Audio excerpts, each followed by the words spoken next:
और मेरे कुछ सवाल है आप लोगों से पूछने के लिए। मैं अभी बाहर जाकर पूछ रहा हूँ, जाइए आ गया बाहर।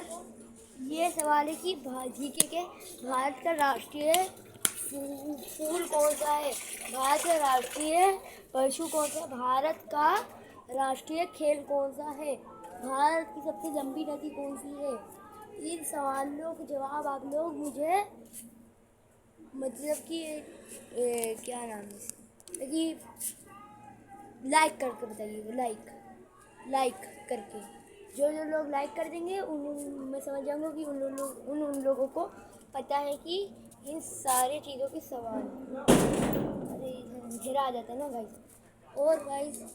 और गाइस इसमें की मज़ेदार वीडियो चाहिए होंगी तो अपने भाई को फॉलो कर लेना।